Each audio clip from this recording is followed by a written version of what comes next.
Voilà, parce que manque de professionnalisme, parce que pour engager ay travaux da nga koy teg ci ay bases yu claires da nga koy teg que travaux yi que nit ki ngay engagé ay travaux dafa war a am plan bu fonctionnel su amee plan nga mën ko conseiller ci fonctionnalité ak baaxaayu plan bi su ko amee ba pare dafa war a concourir à un bureau d'étude technique mooy bureau d'étude d'ingénierie mu defal ko ay études de béton armé mu concourir à des études des lots techniques de plomberie d'électricité ou de climatisation yooyu nag la nit ñi dul dajale nit ñi dañuy toog boo dajalewul compétence yooyu entreprise bi dafa la war a defal ay études yu sérieux pour que mu mën a def une réalisation li tax non entreprise bii ñëw ci yow dafa war a ñëw ak cahier de charge client bii ñëw ci yow dafa war a ñëw ak cahier de charge dafa war a ñëw ak ay documents techniques su amul document technique da nga ko war a conseiller mu am ces documents techniques c'est le cahier de charge parce que plan yi dafay ànd ak une description un cahier de charge nii la ñuy tabaxee nii la ñuy tabaxee nii la ñuy tabaxee sur la base de ça la entrepreneur bi war a chiffrer ñu la li ngay bëgg a tabax lu lii lay jar buy jar lii nag ci délai yi laa ko mën a tabaxee parce que bu xaymaa li muy jar ba pare dafa war a def une planification bi mooy jox la délai yoo xam ni ci loolu lay war a tënku. mais il arrive que tamit client bi ñëw vers l'entreprise amul benn document amul plan amul dara mais yaakaar la am que bu ñëwee di ngeen ko confectionner li nga xam ne moo di plan bi conseiller ko ci ban kër la war a tabax. waaw léegi xam nga client bi moom bu ñëwee donc en ce moment là client bi rôle entreprise bi mooy que client bi décliner son programme yaa ngi dégg lii laa bëgg day fekk nag compétence su concevoir plan boobu entreprise bi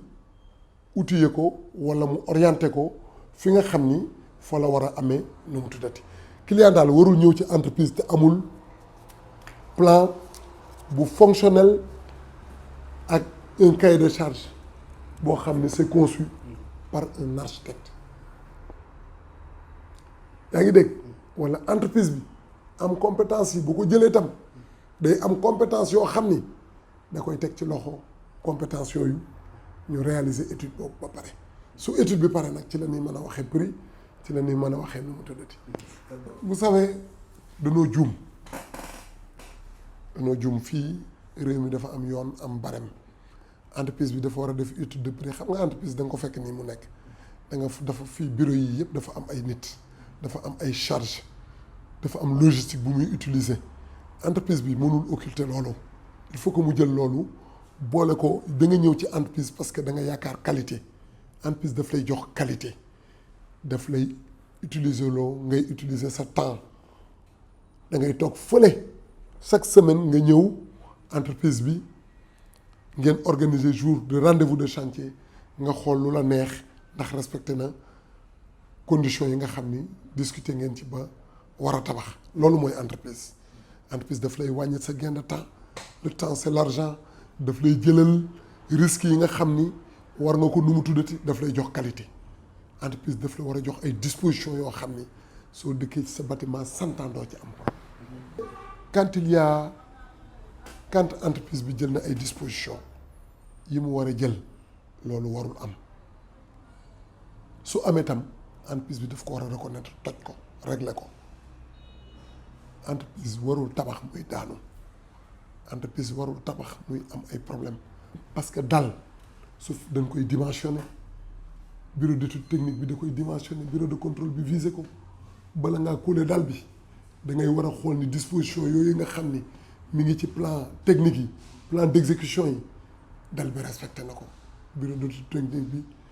ñëw vérifier ko walla bureau de contrôle bi d'accord ni remplir nañ conditions yi nga xam ni moom la dal bi war a jël su boobaa ñu couler dal bi nag buñ ko couler ba pare dal waruñu couler dal te après bala ñoo wax étanchéité dañuy wax forme de pente bu ñuy concevoir plan bi dañu war a concevoir plan forme de pente bi drainer les eaux pluviales su fekkee ni dañuy teg beneen étage ci kaw ñu protéger les parties humides loolu mooy sécuriser parce que dal ak ndox àndul. Un plancher dafa war a imperméable à l'eau dañu war a def une protection boo xam ni ndox du ko infiltrer fenn non entreprise bi ci boppam warul liggéey loo xam ni prévoirul ci devem étanchéité c'est un corps d'état qui est très sévère avec le bâtiment il faut pas jouer avec ça da nga war a def étanché da nga war a def forme de pente da nga war a def étanchéité soo defee forme de pente def étanchéité soo defee forme de pente def étanchéité yaa ngi dégg da nga war a bu fekkee ni terrasse bi dafa accessible da nga war a protéger terrasse bi ba kenn du dox ci étanchéité bi di ko effriter yooyu ay dispositions techniques la yoo xam ne fondamentalement entreprise bi daf ko war a jël. forme de pente ouvrier warul jël initiative bu def ko dafa war a am plan bu lay orienté kenn warul jël. Initiative ni dañ ko war a concevoir ci bâtiment bi wax ne ndox mi da nga koy wàcce par des tuyaux ou bien da nga koy wàcce par des descentes d'eau pluviale sur des tuyaux nga orienté ndox mi foofu forme de pente dafa am solo ci bâtiment architecte bi da koy concevoir wala bureau d'étude bii def plomberie bi day prévoir descente d'eau pluviale yi tu vois le problème léegi nag yow bu fekkee ne maçon nga concocté un contrat ni ko tabaxal ma mu pare ni la dëral ma sama bâtiment nga bàyyi ko muy dër di def lu ko neex chargé bâtiment bi mais doo def un an te doo ko décaper da ngay am problème plan bi ni ngay defe néeg yi ñu tëdd ni noonu lañu war a traiter terrasse bi dafa war a am forme de pente plan la bu lay orienter fi nga jëme ndox mi da nga ko war a orienter mu jëm ci cour yi wala nga orienter ko mu jëm ci égout bi tu vois le problème ci regard yi wala nga orienté ko mu jëm ci mbedd mi boo amul